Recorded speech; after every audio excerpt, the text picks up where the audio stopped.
मालोजी फौजदार। तो पहलू है मालोजी फौजदार का साहित्य प्रकार क्यों है तो एकांकी। शिवाजी के कमरे में किसका चित्र लटक रहा था तो आवश्य भवानी का। मालोजी के पिता को मरे कितने वर्ष हुए थे तो आवश्य 2। तानाजी कौन थे तो आवश्य सेनानायक। मुगल सेना किसके नाम से कांपती थी तो आवश्य शिवाजी। खाली जगह पूर्ण करवानी छे। एमां पहलो आवश्य शिवाजी ने बालक से पूछा मुझे मारकर क्या मराठा साम्राज्य के मालिक बनना चाहते थे। बीजू से स्वामी की रक्षा करना दास का कर्तव्य। तीजू से मनुष्य पेट की भूख सहन नहीं कर सकता। चौथुं से शिवाजी मालोजी की वीरता और साहस पर मुक्त है।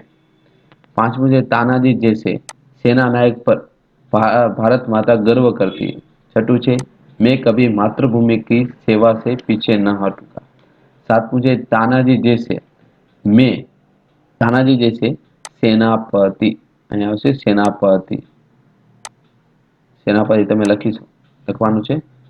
એના પછી अब तक मैं तुम्हारी परीक्षा ले रहा था એ और गलत આપણે લખવાનું છે। એના પછી પ્રશ્ન નંબર 4 તમને આપેલો છે। एक भी वाक्य में उत्तर शिवाजी की हत्या करने के लिए कौन तत्पर था। मालोजी तत्पर था। मालोजी के पिता शिवाजी सेना में सिपाही थे।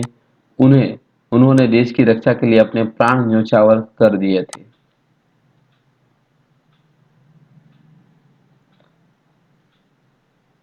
मृत्युदंड के पहले बालक ने कौन सी भीख मांगी थी। मृत्युदंड के पहले बालक ने अपने पूजनीय माता के दर्शन करने की भीख मांगी। शिवाजी ने मालोजी की कौन सी इच्छा पूरी की। शिवाजी ने मालोजी का मृत्युदंड पाने से पहले अपनी मां से अंतिम बार दर्शन करने के लिए घर जाने देने की इच्छा पूरी की। शिवाजी बालक की परीक्षा लेने के बाद क्या करना चाहते थे। शिवाजी बालक को परीक्षा लेने के बाद उसे मृत्युदंड से मुक्त करके अपनी सेना में भर्ती करना चाहते थे। तानाजी के अनुसार दास का क्या कर्तव्य है। तानाजी के अनुसार स्वामी की रक्षा करना दास का कर्तव्य है। मुझे शिवाजी को किस बात की चिंता थी। शिवाजी को रात दिन इस बात की चिंता रहती थी कि वे किस प्रकार भारत माता का दुख दूर करें। मालवजी अंत में क्या प्रतिज्ञा लेता है तो अंत में प्रतिज्ञा लेते जब तक उसे शरीर में जान है वह कभी मातृभूमि की सेवा में पीछे नहीं रहेगा। तुम इस एकांकी को और अपने और कौन सा शीर्षक देना चाहते हो तो बहादुर मालवजी આપણે शीर्षक આપણે દઈ શકે। मालवजी कौन था तो मालवजी एक वीर युवक था। उसके पिताजी शिवाजी के सेना में सिपाही थे। मालवजी किस आयु की था तो किशोर आयु का था। એના પછી નિમ્નલિખિત વાક્ય કોણ કોને કહે છે તે આપણે લખવાનું છે। અહીં તમને આપેલું છે।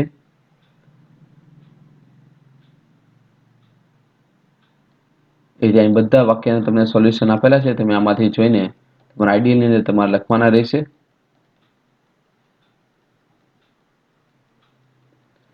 એના પછી સમાનાર્થી શબ્દ તમને આપેલા છે એના પણ તમારે સોલ્યુશન જોઈને લખવાના છે। નેક્સ્ટ વિરોધાર્થી શબ્દ તમને આપેલા છે તે પણ આમાંથી જોઈને તમે લખવાના છે। प्रश्न नंबर 9 છે મહાવરો તો प्राण न्योछावर करना એટલે કે जीवन समर्पित करना। वध करना એટલે કે हत्या करना। हिम्मत न पड़ना એટલે કે बात न करना। जीवन दान देना यानी जिंदा जाने देना। आंखें खुलना એટલે કે भाग जाना। छाती से लगाना यानी प्रेम करना। चलो विशेषण હવે કયા કયા પ્રકારના વિશેષણ છે શબ્દ કયો છે અને એમાં કયા પ્રકારનું વિશેષણ આવે છે તેમાંથી જોઈને તમારે લખવાનું રહેશે। એના પછીનો ક્વેશ્ચન તમને અર્થપૂર્ણ વાક્ય તમારે બનાવવાનો છે શબ્દને બધાને ક્રમમાં ગોઠવીને।